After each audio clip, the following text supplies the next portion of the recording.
Dobrý deň, milí seniori. Dnes sa budeme zameriavať na kardiotréning. Tak čo si pod týmto pojmom vieme predstaviť? Kardiotréning je vytrvalostná, teda aerobná pohybová aktivita. Ide o cvičenie, ktoré trvá dlhšie, spravidla viac ako 10 minút a pri ktorom sa zrýchľuje srdcová frekvencia a dýchanie. Pri pravidelnom vykonávaní aerobnej aktivity sa postupne zlepšuje činnosť srdcovno-cievneho aj dýchacieho systému. Organizmus sa tak stáva výkonnejším a stále zvláda fyzickú záťaž. Kardiotréning pomáha najmä zvyšovať telesnú zdatnosť, regulovať telesnú hmotnosť, lepšie zvládať každodenné činnosti, zlepšovať náladu a znižovať stres. Ďakujem a poďme na cvičenie. Dobre, začíname jemným rozohriatím, začíname chôdzou na mieste, pracujeme v ramenných kĺboch.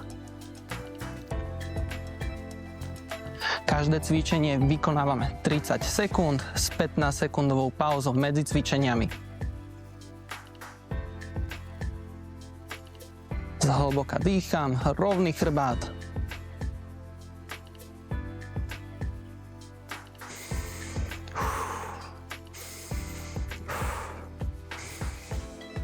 Dobre. Trošku sa vydýcham, môžem zľahka prešlapovať z jednej nohy na druhú. Opäť pôjdeme do chôdze a pridávame rotáciu v ramenných kĺboch. Pripravíme 3, 2, 1. Chôdza a krúžime. Pomaličky, neponáhľame sa s krúžením.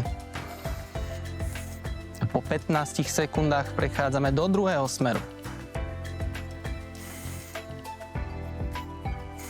Druhý smer.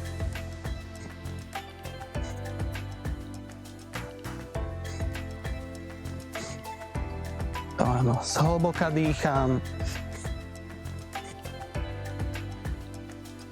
Super, oddychnem.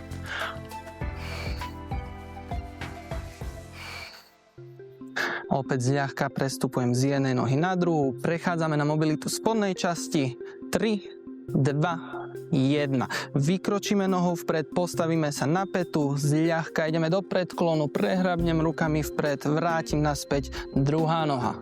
Každým opakovaním striedame nohu. Výdych, nádych, výdych, nádych. Môžeme ísť na to. Vykročím pätou vpred, priťahujem špičku, zahrabnem, vrátim naspäť, prinožím a druhá noha. Ak mám problém s rovnováhou, kľudne zmenším výkrok, zmenším rozsah pohybu. Výdych, zahrabnem, nádych. Výdych, nádych. Super. Stop. 15 sekúnd chôdza na mieste, pracujeme v ramenných kĺboch. Opäť poriadne sa vydýcham. Ak potrebujem, kľudne trošku spomalíme. A 3, 2, 1. Ideme do trošku širšieho postoja, upažíme a s výdychom sa naťahujeme ľavou pažou za pravou špičkou, nádych, vrátim sa naspäť, výdych, pravá paža, ľavá špička. Opäť striedame každým opakovaním. To je ono, môžeme ísť na to. Širší postoj, špičky smerujú vpred, nádych a s výdychom sa naťahujeme. Ľavá ruka, pravá špička, nádych, vrátim, výdych, pravá ruka, ľavá špička. To je ono. Opäť, ak mám problém s rovnováhou, môžem trošku spomaliť. Potrebujeme cítiť jemné natiahnutie. Pokiaľ aj neviem vykonať plný rozsah, snažím sa zľahka natiahnuť. Nádych a výdych, druhá strana. To je ono. Končím. Opäť prechádzame do jemnej chôdze. Tak. A prejdeme do hlavnej časti. 3, 2, 1. Vykročíme pravou nohou vpred do strany, ľavou nohou vpred do strany a opäť sa vrátime naspäť. Snažíme sa pracovať v trojuholníku. V prvom kole stále začíname na tú istú nohu, v druhom kole vystriedame.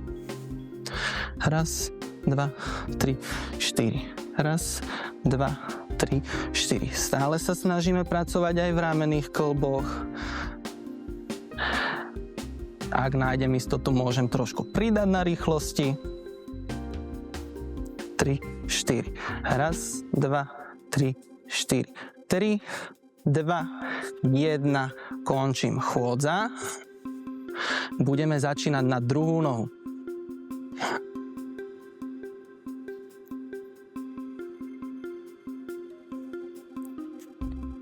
Rovný chrbát, pracujeme v ramenných kĺboch. 2, 1, ľavá vykročím, pravá vykročím, ľavá vzad, pravá vzad.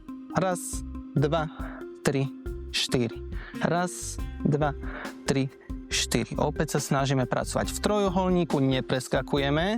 Ľavá, pravá, ľavá, pravá. Vpred, vpred, vzad, vzad. Vpred, vpred, vzad, vzad. Ľavá, práva, ľavá, práva. Pracujeme v ramenných kĺboch. 2, 1. Stop. Posledný krát prechádzame do chôdze. Na 15 sekundovú pauzu.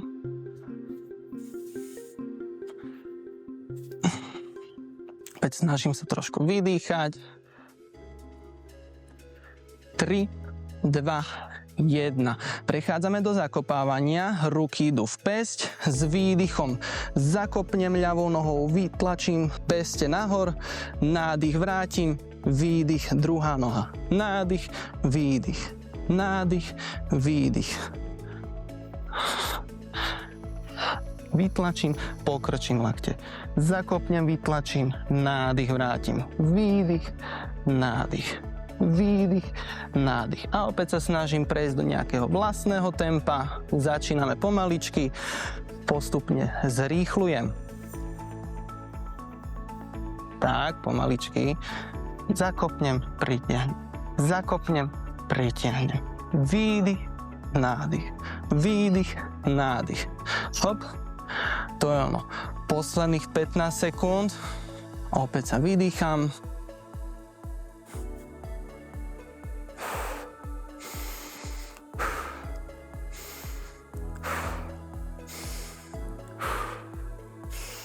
Tri, 2, 1. Postoj na šírku bedier, špičky jemne smerujú do strán. Pripážim, s nádychom idem do drepu, s výdychom naspäť. Nádych, pokrčím kolena, výdych. Nádych, výdych. Opäť každý vlastný rozsah. Ak zvládnem. A výdych. Super. Nádych a výdych. Opäť dávame pozor, aby kolena nepadali smerom k dnu. Zľahka ich tlačíme od seba. To je ono. Nádych dolu s výdychom nahor. Nádych, výdych. Nádych, výdych. Nádych a výdych. To je ono. A výdych. 2, 1. Chôdza na mieste. Posledné cvičenie prvej sérii pred nami. A opäť, ak potrebujem trošku dlhšiu pauzu, môžem si ju dopriať. A 3, 2, 1. Postoj na šírku bedier. Hociakým spôsobom sa dostanem dolu na podložku, prerúčkujem až na hrudník, zľahka nadvihnem dlane na dôkaz, že ležím a opäť ideme do plného stoja. Nádych. Ideme do ľahu, pomaličky dávame pozor na kolena, ľahneme si na hrudník, nadvihnem dlaň a výdych. Ideme do stoja. Opäť platí každý vlastným tempom. Nádych, pomaličky dolu. Na hrudník, nadvihnem dlaň a s výdychom idem nahor. Nádych, posledné opakovanie. A výdych do stoja. Stop. Super. Všetky tieto cvičenia môžete v presne takomto poradí vykonať v 2 až 3 sériách. Intenzita cvičenia je veľmi dôležitá, pretože určuje náročnosť tréningu. Rozlišujeme jej 3 základné úrovne: miernu, strednú a vysokú. Pri miernej intenzite je človek počas cvičenia schopný plynulo rozprávať bez zadýchania. Pri cvičení strednou intenzitou sa už objavuje mierne zadýchanie, ale stále je možné rozprávať v súvislých vetách. Pri vysokej intenzite je dýchanie rýchlejšie a človek nedokáže počas cvičenia povedať viac ako pár slov bez zadýchania. Je taktiež dôležité sledovať signály vlastného tela. Ak je intenzita cvičenia príliš vysoká, môžu sa objaviť varovné signály. Patria medzi ne napríklad výrazná dýchavičnosť, ťažkosť s dýchaním, bolesti alebo tlak na hrudníku, nadmerné potenie, závraty alebo mdloby, silná bolesť svalov alebo krče, nevoľnosť, silná bolesť hlavy alebo výrazná dlhotrvajúca únava po cvičení. Ak sa počas pohybovej aktivity objaví jeden alebo viac z týchto príznakov, je potrebné cvičenie prerušiť. V prípade pretrvávajúcich ťažkostí je vhodné vyhľadať lekárskú pomoc.